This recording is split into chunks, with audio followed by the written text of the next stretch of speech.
fait, cette négociation, elle satisfait tout le monde.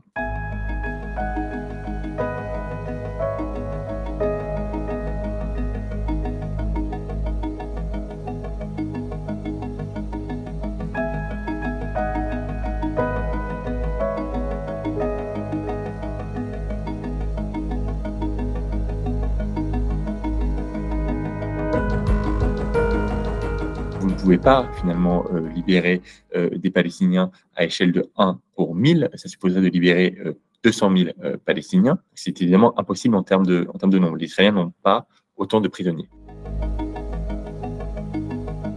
Il y a une grande peur sécuritaire aujourd'hui en Israël, une moindre confiance dans les services de renseignement, ce qui évidemment rend impossible la libération de prisonniers très dangereux, comme ça a été le cas par le passé, et de prisonniers en nombre.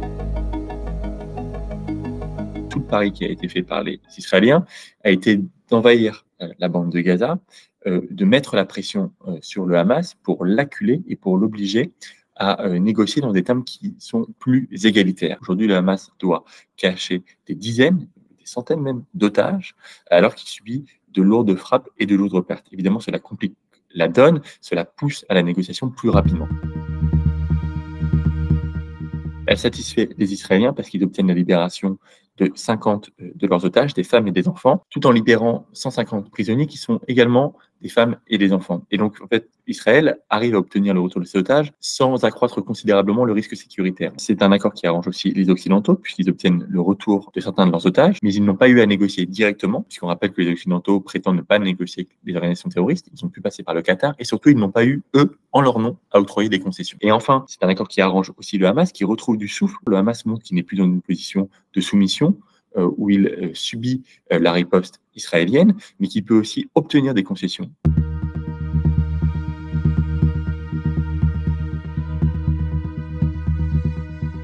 Vous devez tout d'abord identifier les ravisseurs. Vous devez ensuite créer un canal de communication, ce qui est très compliqué. Vous devez passer par les bons intermédiaires, parler aux bons interlocuteurs parmi les ravisseurs et établir une relation de confiance. Ensuite, vous avez la négociation qui se met en place en tant que telle, avec des hauts et des bas, avec de la manipulation, avec du mensonge, avec de l'intimidation. Ça peut durer plusieurs jours, plusieurs mois, voire plusieurs années. Et ensuite, une fois que vous êtes accordé sur des concessions de part et d'autre, vous devez mettre en place la libération au sens le plus logistique du terme. Cela suppose de rassembler les otages, cela suppose de les acheminer, et c'est à ce titre-là que la trêve est très importante.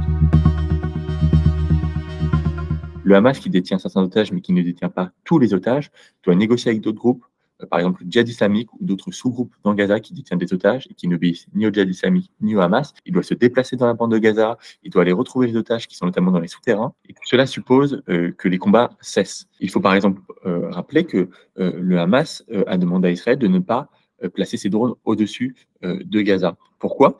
Parce que le Hamas ne veut pas être repéré quand il va chercher les otages dans les caches. Il y a aussi, enfin, un rôle à jouer de la part d'autres intermédiaires, comme le CICR, donc la Croix-Rouge, qui va finalement établir un point de contact pour aller chercher les otages et les transférer hors de la bande de Gaza. Le Hamas comme Israël nourrissent une profonde défiance l'un vis-à-vis de l'autre. Libérer ces otages en plusieurs salves, c'est garantir que la trêve va véritablement durer 4 jours. Car si les otages sont libérés en une seule fois, rien ne garantit que les deux protagonistes ne vont pas reprendre le combat aussitôt.